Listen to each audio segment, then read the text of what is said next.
A couple of counterfeiters made a mistake one time and ended up with a batch of $15 bills. One of them says, "We gotta get rid of these things. We'll go to Florida. I know a little town there. They're so dumb they won't know a thing." So off they go. Soon they arrive at a gas station and buy some gas. The guy at the counter looks a little simple-minded. "Hey, can you break a $15 bill for me?" one of them says. "Oh, sure, no problem," the cashier says.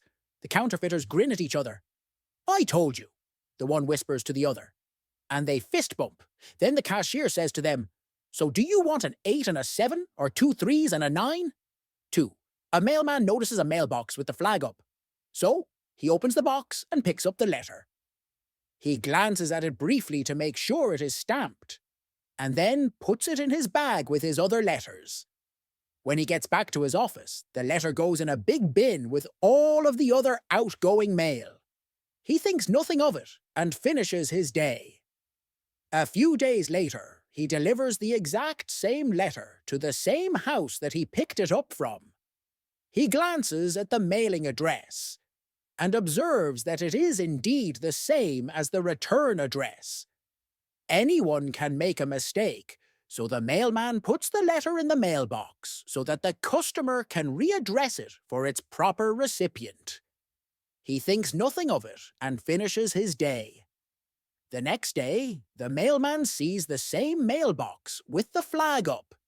He opens the box and again sees the same letter, nothing changed, but with a new stamp on it.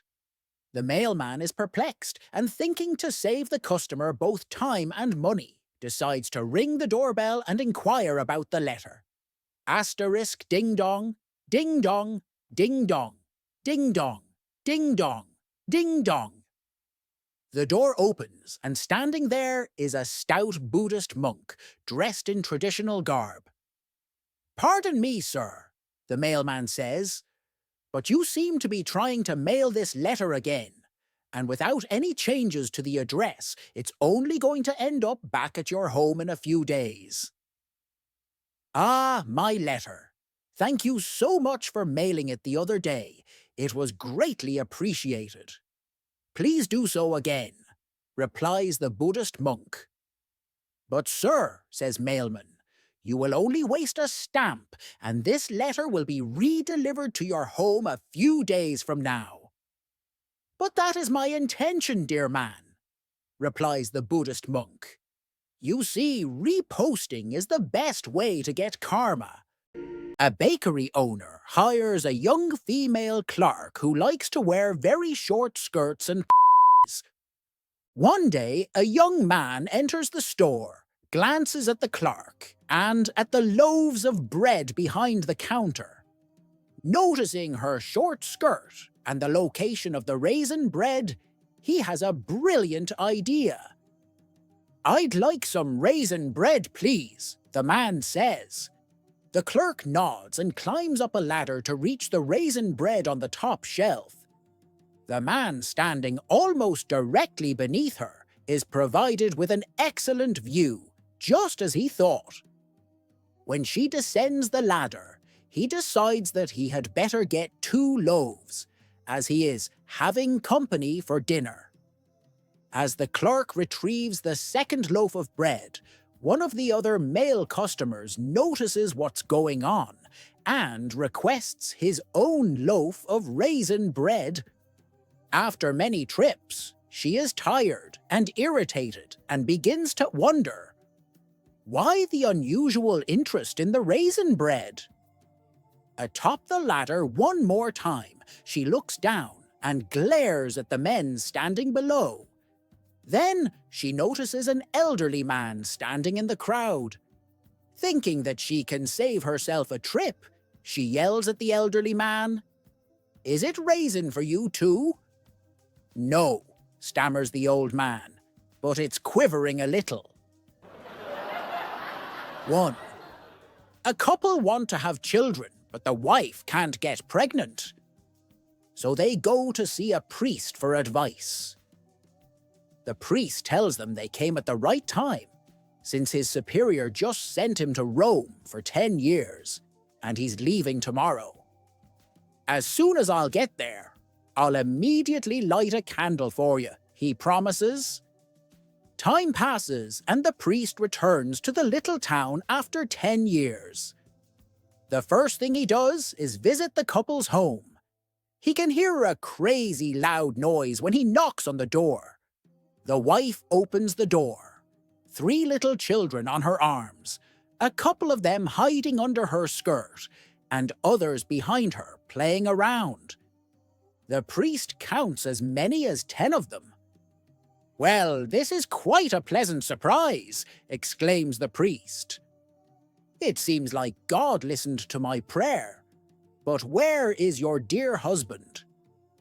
"My husband travelled to Rome," says the wife with a tired look on her face. "To Rome?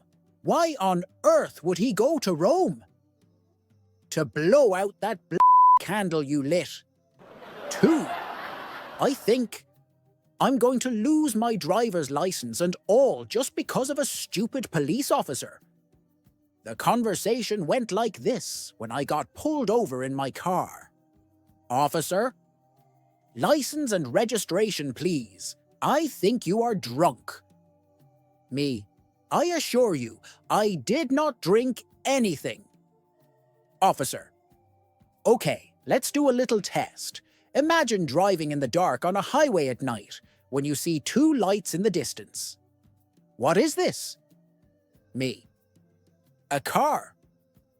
Officer, 'Of course. But which one? A Mercedes, an Audi, or a Ford?' Me, 'I have no idea.' Officer, 'So you're drunk?' Me, 'But I didn't drink anything.' Officer, 'Okay, one more test. Imagine you drive in the dark on a highway at night, and there is one light coming at you. What is it?' Me, 'A motorcycle.' Officer, 'Of course. But which one? A Honda, a Kawasaki, or a Harley?' Me, 'I have no idea.' Officer, 'As I suspected, you're drunk.' Then I started to get annoyed and asked a counter question. Me, 'So, counter question, you're driving in the dark on a highway at night and see a woman on the roadside. She wears a mini skirt, high-heeled shoes. What is this?' Officer, 'A prostitute, of course.' Me, 'Yes, but which one? Your daughter, your wife, or your mother?' Things went downhill from there, and now I have a court date to attend. 3. A farmer stopped by a hardware store and bought a bucket and a gallon of paint. Then he stopped by the feed store and picked up a couple of chickens and a goose. However, struggling outside the store, he wondered how to carry all his purchases home. While he was scratching his head, he was approached by a woman who mentioned she was lost. She asked, "Could you please tell me how to get to this address?" The farmer said, "Well, coincidentally, my farm is very near that location. I'd walk you there, but I can't carry all this stuff." The woman suggested, "Why don't you put the can of paint in the bucket, carry the bucket in one hand, tuck a chicken under each arm, and carry the goose in your other hand?" "Thank you very much," he said, and started walking the woman home. On the way, he said, "Let's take my shortcut and go down this alley. We'll get there quicker." The woman looked at him suspiciously and said, "I am a lonely widow without a husband to protect me. How do I know that when we get in the alley you won't pin me against the wall, pull up my skirt, and have your way with me?" The farmer exclaimed, "Oh, lady, I'm holding a bucket, a gallon of paint, 2 chickens, and a goose. How in the world could I possibly pin you against the wall and do that?"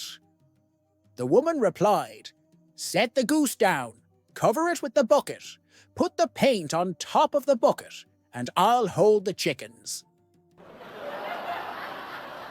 4. The conductor came in and began checking the tickets of the passengers. He approached the lady sitting in the first seat. She didn't have a ticket. The conductor fined her $20, even though the ticket cost $40, because she was wearing a short skirt and he could see part of her leg. He then came up to the lady in the second seat. She too didn't have a ticket. He fined her only $10 as she was wearing an even shorter skirt and he could see most of her leg. He went up to the third seat. Same story. The lady sitting there didn't have a ticket, but this time he fined her just $5 because she was in a bikini and he could see almost everything. When he got to the lady in the last seat, he didn't find her at all. That's because she was carrying a ticket, you perverts. 5. A chubby man noticed an ad in a newspaper. Lose 5 kilo in just a week. He eagerly called the company and a cheerful lady replied, "Be ready tomorrow at 6 a.m. sharp." The next morning, he excitedly opened the door and found a stunning woman in sneakers and a skirt, teasingly saying, "If you catch me, you get to kiss me." Then she dashed off. He spent the entire week chasing her, but never managed to catch up. Nevertheless, he lost 5 keen. Thrilled with his progress, he decided to sign up for the 10 kilo program. The next morning at 6 a.m., he opened the door and saw an even more gorgeous woman in sneakers and a skirt, playfully saying, "If you catch me, you get to kiss me." He lost 10 kilos that week. Feeling ecstatic, he thought this program was amazing and opted for the 25 kilos challenge. When he called to enroll, the lady hesitated. "Are you absolutely sure? This one's really tough." He confidently replied, "Yes, bring it on." The next day at 6 a.m., he eagerly opened the door, only to be greeted by a massive, muscular man who grinned and said, "If I catch you, I will kiss you." 6. The teacher, Miss Brown, goes to school in a miniskirt. At some point, little Matt whispers to his friend, "I saw Miss Brown's thighs." Miss Brown hears the comment, "You cheeky brat! Get out of here right now! I don't want to see you for 3 days." A while later, little Timmy whispers to his friend, "I saw Miss Brown's thighs." Miss Brown hears that too. "You should be ashamed of yourself, Timmy. Get out of here at once. I don't want to see you in school for a week." As little Timmy stands up to leave, little Johnny joins him as well. "Johnny, where are you going?" "Miss Brown, based on what I saw, I don't think I'm coming to school again this year." 7. A woman decided to treat herself to a facelift for her birthday. She spent $5,000 and felt absolutely thrilled with the results. On her way home, she stopped at a boutique to browse around. As she was leaving, she confidently asked the sales clerk, "I hope you don't mind me asking, but how old do you think I am?" "About 35, he guessed. "Well, I'm actually 47, the woman said, feeling overjoyed. Next, she went into McDonald's for lunch and asked the cashier the same question. He responded, "Oh, you look around 29. "I am actually 47, she exclaimed, feeling fantastic. While waiting at the bus stop, she asked an elderly gentleman the same question. He replied, "I'm 85 years old, and my eyesight isn't what it used to be. But when I was younger, there was a foolproof way of determining a woman's age. If I put my hand up your skirt, I'll be able to tell your exact age." There was no one around, so the woman thought, "Why not?" and allowed him to slip his hand up her skirt. After feeling around for a moment, the old man declared, "All right, you're 47. Astonished, the woman said, "That was incredible. How did you figure it out?" The old man grinned and replied, "I was behind you in line at McDonald's." 8. An old country preacher had a teenage son, and it was getting time the boy should give some thought to choosing a profession. Like many young men his age, the boy didn't really know what he wanted to do, and he didn't seem too concerned about it. One day, while the boy was away at school, his father decided to try an experiment. He went into the boy's room and placed on his study table 4 objects. 1. A Bible. 2. A silver dollar. 3. A bottle of whiskey. 4. A Playboy magazine. "I'll just hide behind the door," the old preacher said to himself. "When he comes home from school today, I'll see which object he picks up. If it's the Bible, he's going to be a preacher like me, and what a blessing that would be. If he picks up the dollar, he's going to be a businessman, and that would be okay too. But if he picks up the bottle, he's going to be a no-good drunken bum, and Lord, what a shame that would be. And worst of all, if he picks up that magazine, he's going to be a skirt-chasing womanizer." The old man waited anxiously, and soon heard his son's footsteps as he entered the house, whistling and heading for his room. The boy tossed his books on the bed, and as he turned to leave the room, he spotted the objects on the table. With curiosity in his eye, he walked over to inspect them. Finally, he picked up the Bible and placed it under his arm. He picked up the silver dollar and dropped into his pocket. He uncorked the bottle and took a big drink, while he admired the magazine's centerfold. "Lord have mercy," the old preacher disgustedly whispered. "He's gonna run for Congress." 9. Putin is sitting in his office when his telephone rings. "Hello, Mr. Putin," a heavily accented voice said. "This is Paddy Down at the Harp Pub in County Clare, Ireland. I am ringing to inform you that we are officially declaring war on ya." "Well, Paddy," Putin replied, "this is indeed important news. How big is your army?" "Right now," says Paddy after a moment's calculation, "there is myself, me cousin Sean, me next door neighbour Seamus, and the entire darts team from the pub. That makes 8. Putin paused. "I must tell you, Paddy, that I have 100,000 men in my army waiting to move on my command." "Begorra," says Paddy, "I'll have to ring you back." Sure enough, the next day Paddy calls again. "Mr. Putin, the war's still on. We have managed to get us some infantry equipment." "And what equipment would that be, Paddy?" Putin asks. "Well, we have 2 combines, a bulldozer and Murphy's farm tractor." Putin sighs amused. "I must tell you, Paddy, that I have 6,000 tanks and 5,000 armoured personnel carriers. Also, I have increased my army to 150,000 since we last spoke."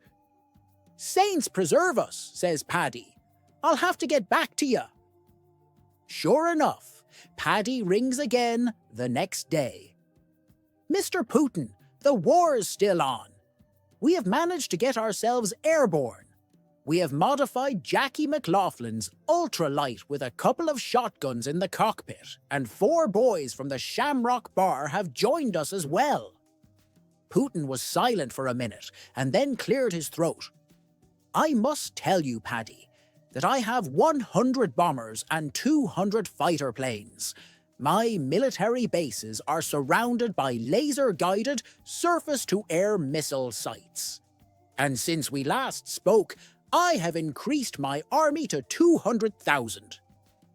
Jesus, Mary and Joseph, says Paddy. I will have to ring you back. Sure enough, Paddy calls again the next day. Top o' the morning, Mr. Putin.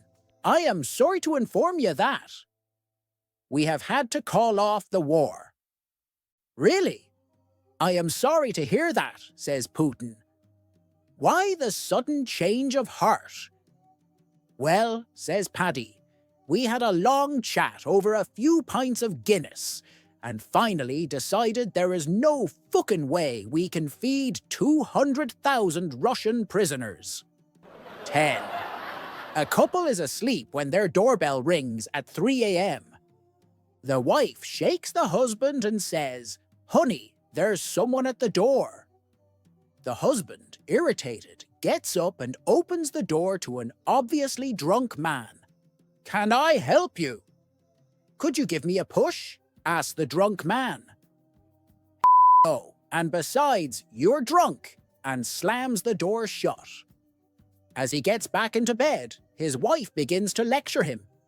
"Don't you remember when we were stranded on the side of the road, and people stopped to help us? You should go outside and help the poor man." Realizing this, the husband gets dressed and heads to the door. Opening it, he realizes the man has. In the distance, he hears a reply. "Yes, please." "Where are you?" To which he hears, "Over here on the swing set." 11. My younger sister just got a job at the mall.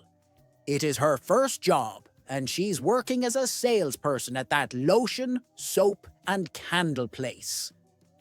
I'm not going to name names, but you know it, over there in the mall, right next to that new smoothie place where they put chia seeds in all their smoothies. They are really good smoothies. But I digress. She started her first week really nervous, but she was a natural at sales. First day, she broke records on the number of candles sold on a day. The next day, she was restocking the inventory to put it out on the shelves, and she actually sold all the racks of shea butter and almost all the cocoa butter they had on hand. All week, her register was accurate down to the penny. Her bosses were very impressed.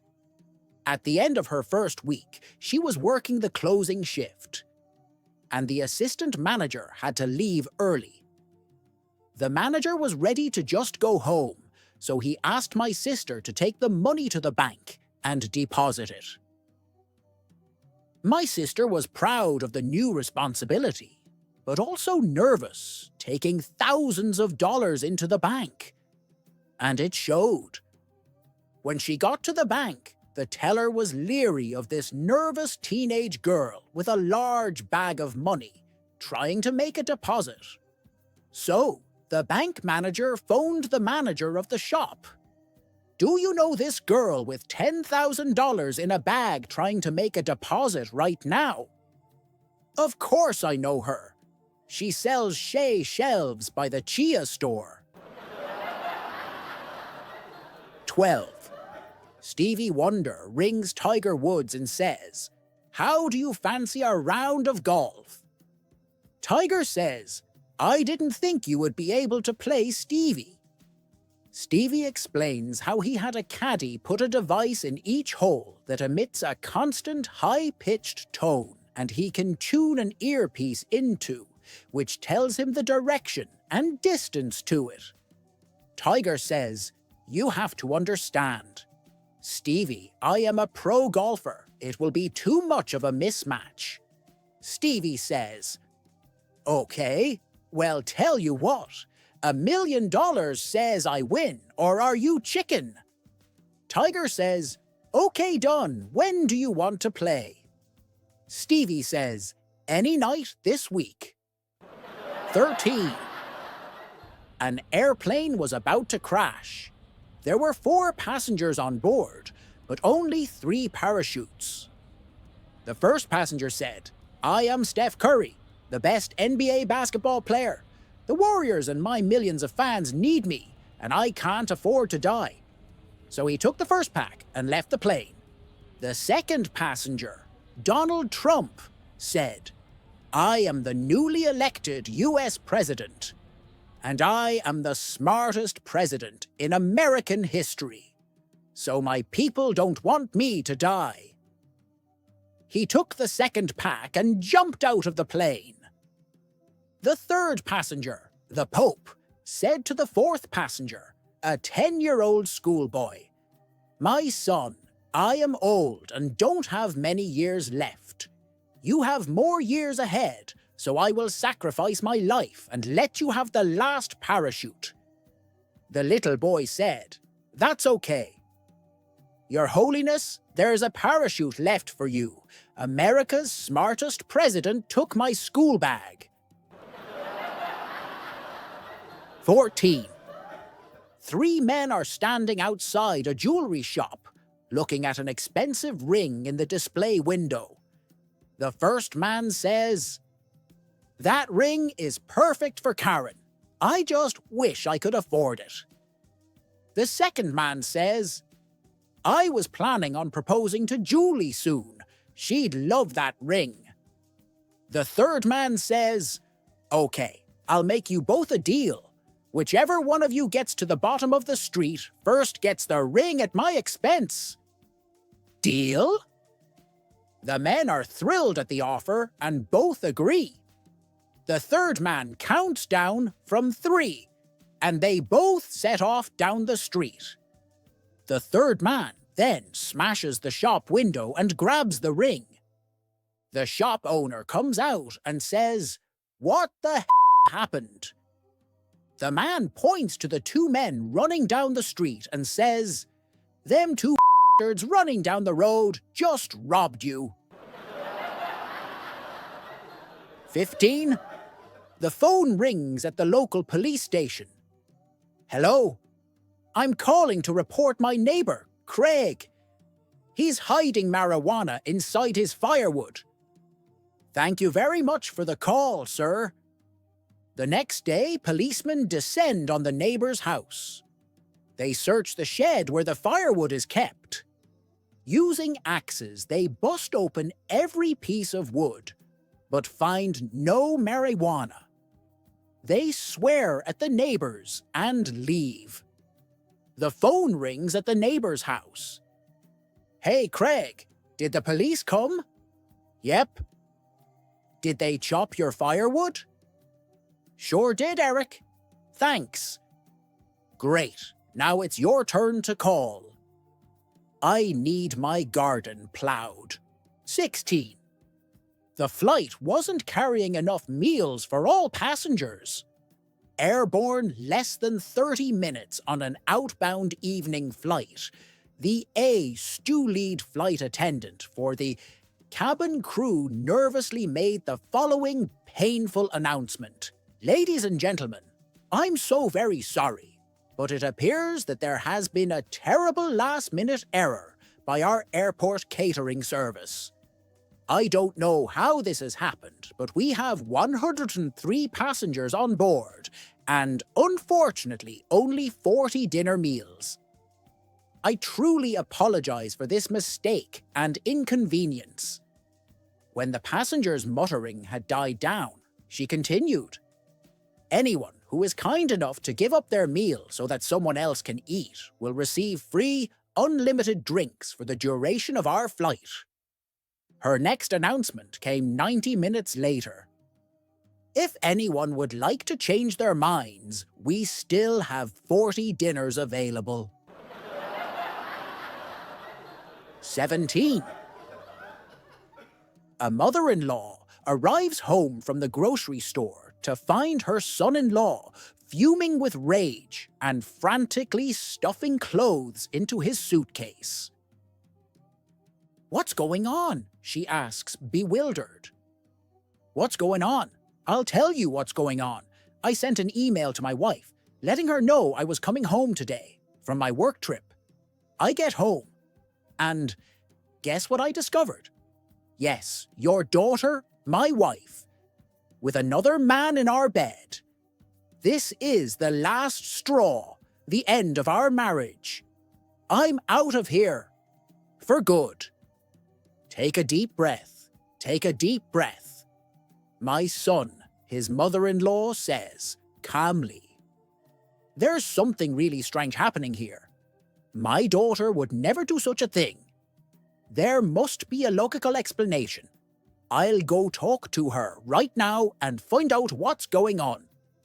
Moments later, the mother-in-law returns with a broad grin. "I told you there must be a logical explanation. She didn't get the email." 18. An Amish family visited the mall for the first time. The family consisted of 2 parents and their son. The father and son wandered off to explore, leaving the mother to attend to her own errands. As they roamed, the father and son came across an elevator. Having never seen such a device before, they decided to watch and see what it did. An elderly woman, likely in her 80s, shuffled past them, entered the elevator, pressed a button, and stood inside quietly. The doors closed, and the 2 men observed intently as the numbers above the doors slowly increased. The numbers paused for a moment, then began to decrease just as slowly. When the doors reopened, out stepped a young woman in her 20s, more stunning than anyone they had ever laid eyes on. She walked past the father and son, who were still staring in amazement. The father quickly turned to his son and said, "Hurry, go get your mother." 19. I was doing tourist stuff in New Orleans one summer and had gone down to the waterfront. I was sitting on a bench looking out at the water when a guy approached me and offered me a bet. He said, "I bet you $5 I can tell you where you got your shoes." I was from several states away, so I figured there was no way this guy could guess which shoe store at the local mall where I had purchased my sneakers. So I agreed to the bet. The guy put out his hand for us to shake it, assured me he would pay if he was wrong, and asked me to do the same. I did. He grinned and said, "Now I'm going to tell you where you got your shoes. You got your shoes on your feet." I laughed and paid the $5. 20. A man walks out to the street and catches a taxi just going by. He gets into the taxi and the cabbie says, "Perfect timing. You're just like Frank." Passenger: "Who?" Cabbie: "Frank Feldman. He's a guy who did everything right all the time." Passenger: "There are always a few clouds over everybody." Cabbie: "Not Frank Feldman. He was a terrific athlete. He could have won the Grand Slam at tennis. He could golf with the pros. He sang like an opera baritone and danced like a Broadway star, and you should have heard him play the piano. He was an amazing guy." Passenger: "Sounds like he was really something special." Cabbie: "There's more. He had a memory like a computer. He remembered everybody's birthday. He knew all about wine, which foods to order, and which fork to eat them with. He could fix anything. Not like me. I change a fuse and the whole street blacks out, but Frank Feldman could do everything right every single time." Passenger: "Wow, what a guy." Cabbie: "He always knew the quickest way to go in traffic and avoid traffic jams. Not like me, I always seem to get stuck in them. But Frank, he never made a mistake, and he really knew how to treat a woman and make her feel good. He would never answer her back, even if she was in the wrong. And his clothing was always immaculate, shoes highly polished too. He was the perfect man. He never made a mistake. No one could ever measure up to Frank Feldman. Passenger: how did you meet him? Cabby: I never actually met Frank. He died, and I married his wife.